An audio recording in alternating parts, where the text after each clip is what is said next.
আল্লাহ রাসূল সাল্লাল্লাহু আলাইহি ওয়াসাল্লাম একবার ওয়াজ করতেছেন, সহিহ বুখারীর বর্ণনা। আল্লাহর হাবিব সাল্লাল্লাহু আলাইহি ওয়াসাল্লাম বললেন, ইন্না মিনা শাজারি শাজারা, এক ধরনের গাছ আছে, লা ইয়াসকুতু ওয়ারাকুহা, যেই গাছের পাতা কোনোদিন ঝরে না, পাতা পড়ে না, একটা গাছ আছে। মাসালুহা কামাসালিল মুসলিম, এই পাতার দৃষ্টান্ত মুসলিমের দৃষ্টান্ত একই। হাদ্দিসুনি মা হিয়া, দেখি তো কোন সাহাবী বলতে পারে এটা কোন গাছ। আল্লাহর হাবিব বললেন, এমন একটা গাছ আছে যেই গাছের কোনো পাতা ঝরে না। এই পাতার দৃষ্টান্ত, গাছের দৃষ্টান্ত, মুমিনের দৃষ্টান্ত একরকম। ফাহাদ্দিসুনি মা হিয়া, কে আছো বলতে পারো এটা কোন গাছ? কেউ পারে না। সাহাবারা মনে করছে এটা মরুভূমির কোন একটা গাছ হবে। কেউ বাড়ির পাশে যে খেজুর গাছ আছে এটা খেয়াল করে নাই, সবাই চলে গেছে অন্য গাছের দিকে। ক্যাকটাস, গুলমলতা, মরুভূমির রেয়ার যে গাছগুলো আছে, দুর্লভ দুষ্প্রাপ্য গাছগুলো, তারা এক একজন একটার পর নাম বলতে আরম্ভ করলো। আল্লাহ রাসূল সাল্লাল্লাহু আলাইহি ওয়াসাল্লাম বললেন হয় নাই, একজন বলে একটা, আল্লাহর হাবিব বললেন হয় নাই। সবশেষে কেউ যখন পারে না, আল্লাহ রাসূল সাল্লাল্লাহু আলাইহি ওয়াসাল্লাম বললেন, ইন্নাহা আন-নাখলা, এটা খেজুর গাছ। এটা কি গাছ? সবাই বলেন, কি গাছ? খেজুর গাছ। কেউ পারে নাই। ওয়াজ শেষ, নসিহত শেষ, সবাই বাড়ি ফিরে যাচ্ছে। সাইয়েদনা ওমর ফারুক রাদিয়াল্লাহু তাআলা আনহু, উনি ওনার ছেলে আব্দুল্লাহ ইবনে ওমরকে নিয়ে যাচ্ছে। আব্দুল্লাহ ইবনে ওমর হঠাৎ করে বললেন, আব্বা, আল্লাহ রাসূল যখন জিজ্ঞেস করেছিল এটা কোন গাছ, আমি কিন্তু জানতাম এটা খেজুর গাছ, আমি কিন্তু জানতাম। ওমর ফারুক বললেন, বলো নাই কেন? আব্দুল্লাহ ইবনে ওমর বলেন, আব্বা, আপনি পারেন না, আমার চাচা আবু বকর পারে না, মুরব্বী সাহাবারা কেউ পারে না, আমি মাঝখান দিয়ে কেমনে বেয়াদবি করি? সুবহানাল্লাহ পড়বেন না? ওমরে ফারুক বললেন, বলো কি, তুমি যদি আজকে বিশ্বনবীর সামনে উত্তরটা দিতে পারতা, আমার ছেলে উত্তর দিতে পেরেছে, এটা জেনে আমার বুকটা এত বড় হয়ে যেত। ও আব্দুল্লাহ, কেন তুমি বললা না? আজকে কেউ প্রশ্নের উত্তর করতে পারে নাই, তুমি যদি বিশ্বনবীর সামনে দাঁড়িয়ে প্রশ্নের উত্তর করতে পারতা, আমার বুকটা এত বড় হয়ে যেত। কেন বললা না? তুমি বললে আমি বড্ড খুশি হয়ে যেতাম। সুবহানাল্লাহ পড়েন। তার মানে মাঝে মাঝে জুনিয়ররা সিনিয়রদেরকেও হার মানায় দেয়, এরকম আছে না নাই? এজন্য পরামর্শ করবেন, অবশ্যই পরামর্শ করবেন। সাইয়েদনা ওমর ফারুক যখন খলিফা, তিনি মুরব্বীদের মিটিংয়ে একটা ছোট্ট বাচ্চাকে রাখতেন, অল্প বয়স্ক এক সাহাবী, ওই সাহাবীর নাম আব্দুল্লাহ ইবনে আব্বাস রাদিয়াল্লাহু তাআলা আনহু। মুরব্বীরা মনে কষ্ট পেলেন, কিরে, এই ছেলের সমান নাতি আছে আমার ঘরে, আমার নাতি আছে, এই ছেলের সমান, এই ছেলেকে কেন রাখে? ওমর ফারুক বললেন, একদিন দেখাই দিব আপনাদেরকে কেন রাখি। ওমর ফারুক একদিন সবাইকে বললেন, ইদা জাআ নাসরুল্লাহি ওয়াল ফাতহ ওয়া রাআইতান নাসা ইয়াদখুলুনা ফি দীনিল্লাহি আফওয়াজা। এটা কোন প্রেক্ষাপটে নাজিল হয়েছে আপনারা কে জানেন বলেন তো?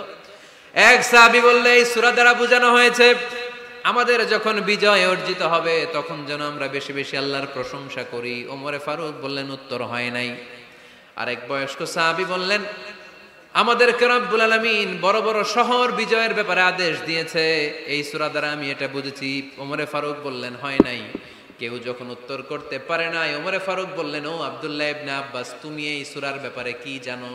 আব্দুল্লাহ ইবনে আব্বাস বলেন, হুয়া আজালু রাসূলিল্লাহ, এই সূরা দ্বারা বিশ্ব নবীর আগাম মৃত্যুকে বোঝানো হয়েছে। ইদা জাআ নাসরুল্লাহি ওয়াল ফাতহ, নবী হে, যখন বিজয় আসবে, আল্লাহর পক্ষ থেকে সাহায্য আসবে, ওয়া রাআইতান নাসা ইয়াদখুলুনা ফি দীনিল্লাহি আফওয়াজা, আপনি দেখবেন দলে দলে বানের পানির মতো লোকজন কালেমার ছাতার নিচে প্রবেশ করতেছে। তো সবাই যখন কালিমা পড়ে মুসলমান হয়ে যাবে, সবাইকে মুসলমান বানানোই ছিল বিশ্বনবীর মিশন। মিশন যখন কমপ্লিট, নবী থাকার পৃথিবীতে আর দরকার নাই। এই সূরা দ্বারা আল্লাহ বুঝিয়েছেন বিশ্বনবী পৃথিবীতে আর বেশি দিন বেঁচে নাই। চিল্লায় বলেন ঠিক কিনা? ওমর ফারুক ডেকে বললেন, আব্দুল্লাহ, মারহাবা, মারহাবান বিকা ইয়া আব্দুল্লাহ ইবনে আব্বাস। ও আব্দুল্লাহ ইবনে আব্বাস, মাশাআল্লাহ, তাবারাকাল্লাহ, কেউ সঠিক উত্তর না দিতে পারলেও তুমি সঠিক উত্তর দিয়েছো। তুমি এই সূরার ব্যাপারে যতটুকু জানো আমিও জানি ততটুকু পড়েন, সুবহানাল্লাহ, তুমি সঠিক উত্তর দিয়েছো। এই হাদিসগুলো প্রমাণ করে মাঝে মাঝে জুনিয়ররা সিনিয়রদেরকেও হারিয়ে দেয়। চিল্লায় বলেন ঠিক কিনা?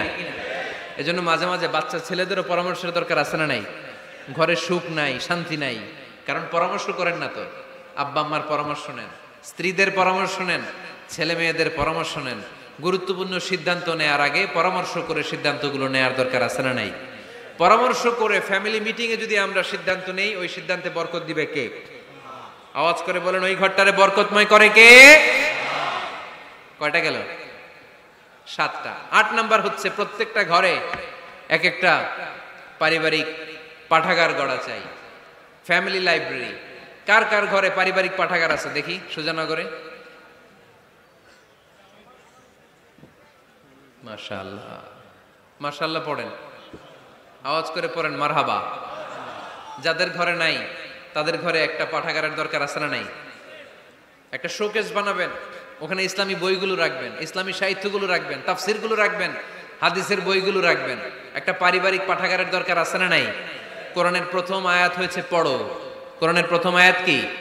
আল কোরআনের প্রথম বাণী পড়ো, আল হাদিসে নবীর কথা পড়ো। আল কোরআনের প্রথম বাণী পড়ো, আল হাদিসে নবীর কথা পড়ো। পড়ে পড়ে শেখো, শিখে শিখে তুমি তোমার নিজের জীবন গড়ো। পড়েন আমিন। কোরআনের প্রথম কথা কি? ইকরা, পড়ো। কোরআনের প্রথম কথা কি? ইকরা বিসমি রাব্বিকাল্লাযী খালাক, খালাকাল ইনসানা মিন আলাক। ইকরা ওয়া রাব্বুকাল আকরাম আল্লাযী আল্লামা বিল কলম আল্লামাল ইনসানা মা লাম ইয়ালাম। পড়েন সুবহানাল্লাহ। পড়ো তোমার প্রভুর নামে যিনি তোমায় শিখিয়েছেন। Read in the name of your Lord who has created. পড়ো, পড়ার কোনো বিকল্প নাই, আপনার পড়তেই হবে। বেঁচে আছেন পড়েন, সুস্থ তো পড়েন, অসুস্থ পড়েন, মরে যাচ্ছেন তখনও পড়েন, পড়তে পড়তে মরেন। ও মিয়া, মরার সময় পড়ার দরকার আছে না নাই? মরার সময় পড়বেন লা ইলাহা ইল্লাল্লাহ মুহাম্মাদুর। এটা না পড়লে হবে? তার মানে মরার সময়ও পড়তে হবে। চিল্লায় বলেন ঠিক কিনা? তাহলে সুখী, সমৃদ্ধ, আলোকিত একটা পরিবার গড়ার 8 নম্বর পয়েন্ট হচ্ছে একটা ফ্যামিলি লাইব্রেরি। প্রত্যেকটা ঘরে শান্ত যেন নেই, যে আমাদের প্রত্যেকের ঘরে আমরা যেন ছোট্ট করে একটা পাঠাগার বানাই। ওখানে যেন বিভিন্ন ধরনের বই, বিভিন্ন ধরনের বইয়ের কালেকশন রাখি। বই কিনুন, বই পড়ুন, প্রিয়জনকে বই উপহার দিন। বই কিনে কেউ কোনোদিন দেউলিয়া হয় নাই, ঠিক কিনা? পড়তে রাজি আছেন তো? এই যে কোরআনের বঙ্গানুবাদ পাওয়া যায় না এখন, কথা বলেন। স্মার্টফোন আছে কার কার দেখি? হ্যাঁ, কারা কারা স্মার্ট দেখি? হাজার হাজার স্মার্ট, মাশাআল্লাহ। এই স্মার্টফোনের ভেতরে আল কোরআন নামে বাংলায় কোরআনের একটা অ্যাপস পাওয়া যায়। কথা বলেন, পাওয়া যায় কি যায় না? আজকে থেকে এই অ্যাপসটা ডাউনলোড করে প্রতিদিন 1 আয়াত, 2 আয়াত, 3 আয়াত করে পড়া শুরু করে দেন। বাঁচতে হলে পড়তে হবে, বাঁচতে হলে জানতে হবে, ঠিক কিনা? এই স্লোগান আমাদেরকে শিখায়। এই স্লোগান তো আল্লাহ, এই স্লোগান দিয়েই তো আল্লাহ কোরআন শুরু করছে। ইকরা বিসমি রাব্বিকাল্লাযী খালাক। বাঁচতে হলে জানতে হবে, বাঁচতে হলে পড়তে হবে, পড়ার কোনো বিকল্প নাই। আওয়াজ করে বলেন ঠিক কিনা?